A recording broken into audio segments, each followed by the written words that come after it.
धनबाद नगर निगम ward संख्या 14 के छोटा खरीकाबाद एवं कुसुंडा दास बस्ती के 80 दलित लाभुकों को पीएम आवास योजना की स्वीकृति तो मिली, लेकिन उनकी पहली किस्त 2 वर्ष बीत जाने के बाद भी नहीं मिली। मंगलवार को कांग्रेस नेता अशोक सिंह की मौजूदगी में पीएमएवाई योजना की पहली किस्त जारी करने की मांग को लेकर निगम कार्यालय के समक्ष धरना प्रदर्शन किया और नगर आयुक्त के खिलाफ जमकर नारेबाजी की गई। इस दौरान कांग्रेस नेता अशोक सिंह ने कहा कि वार्ड 14 के खरीकाबाद के दलित बस्ती में रहने वाले 80 लाभुक लगभग 2 वर्षों से पीएमएवाई की पहली किस्त से वंचित हैं। स्वीकृति के बावजूद इन्हें नगर आयुक्त की उपेक्षा का दंश झेलना पड़ रहा है। नगर आयुक्त सत्येंद्र कुमार भाजपा से जुड़े नेताओं के संपर्क में रह रहे हैं और हेमंत सोरेन सरकार को बदनाम करने की साजिश में शामिल हैं। इनकी शिकायत जिले के प्रभारी मंत्री बन्ना गुप्ता एवं मुख्यमंत्री हेमंत सोरेन से की जाएगी, अन्यथा ये दलितों को उनके अधिकार क्षेत्र में आने वाले पीएम आवास योजना की पहली किस्त जारी करें। मंटू कुमार साहब। मंटू जी, ये नगर निगम के समक्ष प्रदर्शन कर रहे हैं, क्या मांग है? जी, हम लोग 14 नंबर वार्ड के अंतर्गत छोटा खरीकाबाद दास बस्ती में रहते हैं। वहाँ दलितों का 1 किलोमीटर की जनसंख्या हम लोगों का बस्ती है और वहाँ लगभग 80 लाभुकों का जो है प्रधानमंत्री आवास योजना के तहत उनका आवास आवंटन किया गया था। लेकिन 2 साल पहले जो है इन लोगों का जो भी झुग्गी झोपड़ी था उसको तोड़ करके यहाँ के इंजीनियर के द्वारा तोड़ाया गया और बोला गया कि गड्ढा खोदिए, जियो टैग करके जाएंगे तो आप लोगों का जो है फर्स्ट इंस्टॉलमेंट आवास का आएगा। लेकिन सर आज 2 साल बीत गए हैं लेकिन अभी तक कोई किस्त नहीं आया है। जो गरीब का जो आशियाना था, अपना झोपड़ी था, वो भी टूट फूट गया है। आज बरसात में रहने का काफ़ी कठिनाई होती है। इसी सब समस्या को देखते हैं हम लोग कुछ दिन पहले एक डेलीगेशन नगर आयुक्त से भेंट करने के लिए गए तो वो साफ शब्द में जो है मना कर दिए कि आप लोगों के साथ हम बात कर ले रहे हैं वही बहुत, आप लोगों को आवास नहीं दिया जाएगा। कारण पूछने पर बताएं कि आप लोगों का जो है जो ज़मीन है, जो पेपर दिए हैं वो उदान याद कमेटी द्वारा दिया गया है, इसलिए आप लोगों को घर आवास नहीं दिया गया। जबकि इसके पहले भी जो है उसी ज़मीन पे हमको लगता है कि 100-200 मकान पहले ही बन चुका उस क्षेत्र में, वार्ड नंबर 14 में या वार्ड नंबर 13 में। तो वही हम लोग जो है आज उसी को लेकर के आज हम लोग एक धरना के माध्यम से नगर आयुक्त से मांग कर रहे हैं। अगर हम लोगों का मांग नहीं सुना गया तो हम लोग आगे की ओर जो है ना अपना रणनीति तैयार करेंगे। हम लोग मुख्यमंत्री आवास तक घिरने का काम करेंगे अगर हम लोगों का बात को नहीं। क्या लग रहा है नगर निगम का जो नगर आयुक्त का जो रवैया इस प्रधानमंत्री आवास के प्रति? जी, इनका रवैया बहुत ही दुर्भाग्यपूर्ण है। हम लोगों का मजबूरन यह कहना पड़ता है कि ये मतलब जो है ना दलित विरोधी, गरीब विरोधी नगर आयुक्त है, जिसके लिए इस आवास योजना का जो आयोजन किया गया था वैसे लाभुक जो सही लाभुक हैं उनको नहीं मिल करके जो पैसे वाले हैं इन लोगों के द्वारा जो है वो कमीशन दे करके जो कमीशन देने में सक्षम है वैसे लोगों का तुरंत जो है आवास बन रहा है। लेकिन जो लोग नहीं दे पा रहे हैं वो लोग आज धरना प्रदर्शन कर रहे हैं।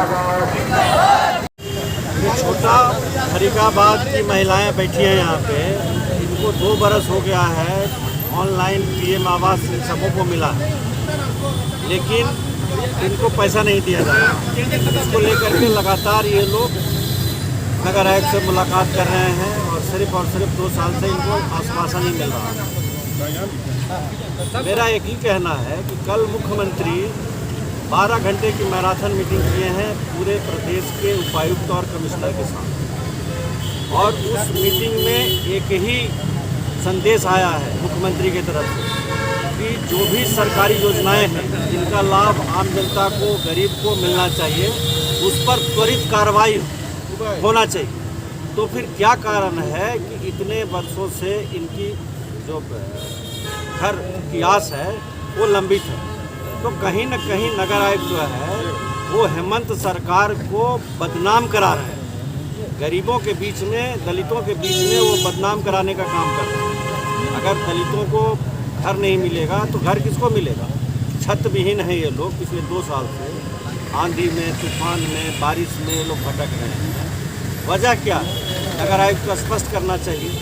आज उनको पता है कि यहाँ पे धरना देने लोग आएंगे, आज वो छुट्टी लेकर के भाग गए हैं। भागने से नगर आयुक्त को काम नहीं चलेगा, उनको हर हालत में जनता को जवाब देना होगा।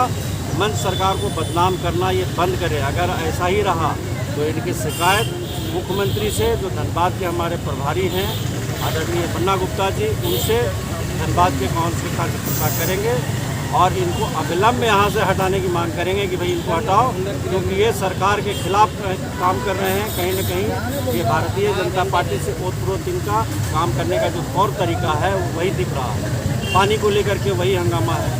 जरेडा जो नया पाइपलाइन बिछा रही है वो किसके सहमति से कनेक्शन कर दे रहा है? इनके सहमति। जरेडा जो अभी काम कर रहा है, शहर में नई पाइपलाइन की छाप हो रही है। शहर के लोग पानी के लिए त्राही कर रहे हैं। बहुत सारे इलाके हैं उस तरफ के जहां पानी के लिए लोग परेशान हैं, लेकिन वो सारे काम इनको नहीं करना। इनको वही काम करना है जिससे भारतीय जनता पार्टी के लोगों को फायदा हो। आज पीएम आवास भी तो सर भारतीय जनता पार्टी का नहीं, भारतीय जनता पार्टी का प्रधानमंत्री ना, इंदिरा आवास आज से चल रहा है। नाम बदलने से कुछ होता है क्या? इंदिरा आवास कितने बरस से चल रही है? इंदिरा जी के नाम पे था ना ये इंदिरा आवास, उसको बदल दिया। तो उसको बदल के है केंद्र सरकार की गरीबों को घर दिया जाए। इंदिरा आवास के नाम को बदल के प्रधानमंत्री आवास किया। ये किसी बीजेपी या किसी की नहीं है, ये गरीबों का योजना है और गरीब को घर मिलना चाहिए, उनका हक है। अब ये कहते हैं भूदान की जमीन है। इसके पहले जो कश्यप जी थे उन्होंने भूदान के ज़मीन पर ही सेंक्शन किया है। मैंने ही उसके लिए उनको बात किया था। आपका गोधर में 26 नंबर गोधर जो दास बस्ती है, वहाँ भी इसी प्रकार का झमेला था। लोगों का आधा आधा घर बना हुआ था। यहाँ तो घर ही नहीं बना है, वहाँ तो आधा आधा लीटर तक का घर बना हुआ था और उनसे रिकवरी के लिए नगर निगम उन पर दबाव डाल रहा था। जब मैंने इस मुद्दा को लेकर के आए तो तत्कालीन जो नगर आयुक्त थे कश्यप जी, उन्होंने इसको संज्ञान में लिया और सारे लोगों को पैसा का आवंटन किया और आज सारे लोगों का घर बन गया। तो इनको क्या आपत्ति है भाई? तो इनका आवास बनने के लिए आगे क्या रणनीति बनेगी सर? अभी नगर आयुक्त से मैं बात करूंगा। आज तो शायद है नहीं, कार्यालय आए नहीं है। आज जो भी उनके जगह पे होंगे उनको एक ज्ञापन सौंपा जाएगा।